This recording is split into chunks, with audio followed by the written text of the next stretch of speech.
Hello friends, welcome back to my YouTube channel Ravi study ji के। दोस्तों, आज हम इस वीडियो में देखेंगे बीपीएससी टीआरई 1 द्वारा चयनित शिक्षकों का सैलरी नवंबर में कितना रहने वाला है। जैसा कि हम सभी को पता है कि बीपीएससी टीआरई 1 द्वारा चयनित शिक्षकों का इंक्रीमेंट जुलाई में लगना था, लेकिन अभी तक उनका इंक्रीमेंट वाला वेतन नहीं लग रहा है। लेकिन बहुत से शिक्षकों में एक कंफ्यूजन था कि शायद परीक्षा अवधि में इंक्रीमेंट नहीं दिया जाएगा।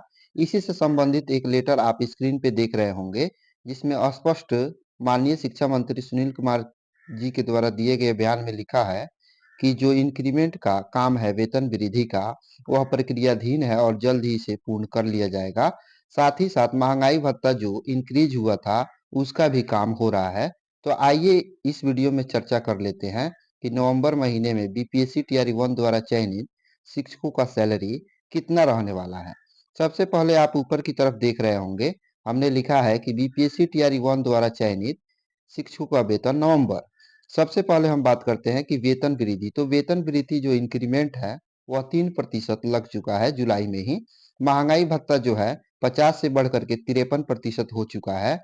और जो पहले एचआरए 4% मिल रहा था, उसमें भी 1% की इंक्रीज बहुत पहले ही हो चुकी है। लेकिन दुख की बात यह है कि अभी तक एचआरए भी हम लोगों को इंक्रीज करके नहीं मिल पाती है, जिसमें माननीय मंत्री जी के द्वारा दिए गए उत्तर में स्पष्ट किया गया है कि जो एचआरए इंक्रीज हुआ है और जो वेतन वृद्धि है, उसका काम प्रक्रियाधीन है। शायद नवंबर में ही इसका सैलरी जोड़ करके मिल जाए। तो आइए बात करते हैं क्लास 1 to 5 का सैलरी कितना रहने वाला है जब यह वृद्धि हम लोगों को मिलेगी तब। तो सबसे पहले हम बात कर लेते हैं क्लास 1 to 5 के शिक्षकों का। तो जैसा कि हम सभी को पता है कि वर्ग 1 से लेकर 5 के शिक्षकों का जो मूल वेतन था, वह था 25,000 रुपया। लेकिन जुलाई में इंक्रीमेंट लगने के बाद 3% का जो वार्षिक वेतन वृद्धि हुई है, तो इस प्रकार से हम 25,000 का 3% निकालेंगे तो हमारा निकल करके आ जाएगा 25,750 रुपया, जो हमारा बेसिक पे हो जाएगा। साथ ही साथ जैसा कि हम सभी को पता है कि पहले डीए जो था वह 50% था, लेकिन 53% अब कर दिया गया है। तो हम 25,750 का 53% निकालेंगे तो हमारा निकल करके आ जाता है 13,648 रुपया। वहीं एचआरए की बात करें तो एचआरए भी पहले 4% मिलता था, लेकिन बहुत पहले ही एचआरए से संबंधित एक लेटर जारी हुआ था, जिसमें एचआरए को 4% से बढ़ा करके 5% किया गया था ग्रामीण क्षेत्र के लिए। तो हमने इसमें एचआरए 5% लेकर के गणना किया है। तो 25,750 का 5% निकालेंगे तो हमारा निकल करके आ जाता है 1,288 रुपया। वहीं मेडिकल की बात करें तो मेडिकल हम लोगों को मिलता है 1,000 रुपया। अब बात कर लेते हैं टोटल सैलरी का। तो इसमें हम सभी को ऐड कर लेते हैं। 25,750 जो हमारा मूल वेतन हो जाएगा, उसके साथ हम डीए को ऐड करेंगे।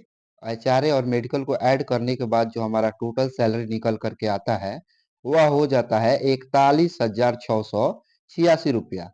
अब बात कर लेते हैं कि एनपीएस में डिडक्शन का। तो जैसा कि हम सभी को पता है कि एनपीएस में बेसिक और डीए का 10% डिडक्शन होता है। तो हम 25,750 में ऐड करेंगे डीए को 13,648 रुपया को, और इसका 10% निकालेंगे तो हमारा जो एनपीएस डिडक्शन है वह निकल करके आ जाता है 3940 रुपया। वही बात करते हैं जीआईएस डिडक्शन, जो एक बीमा संबंधित डिडक्शन है। इसमें 30 रुपया की कटौती की जाती है, तो इसको भी इसमें ऐड कर लेंगे तो हमारा जो टोटल डिडक्शन हो जाएगा वह हो जाता है 3940 में हम क्या करेंगे 30 रुपया जो जीआईएस डिडक्शन है उसको ऐड कर लेंगे। तो ऐड करने के बाद जो हमारा निकल करके आता है वह आ जाता है 3970 रुपया, जो कि टोटल डिडक्शन है। अब बात कर लेते हैं सैलरी इन अकाउंट का। कुछ लोग इसको सैलरी इन हैंड भी कहते हैं। तो हम टोटल सैलरी में से जो डिडक्शन है उसको घटा देंगे। जैसा कि 41,686 जो हमारा टोटल सैलरी था, उसमें से हम 3970 रुपया जो हमारा टोटल डिडक्शन है उसको घटाते हैं तो हमारा निकल करके आ जाता है 37,716 रुपया। लेकिन पहले की बात करें तो अभी तक हम लोगों को मिल रहा था 35,720 रुपया सैलरी इन अकाउंट।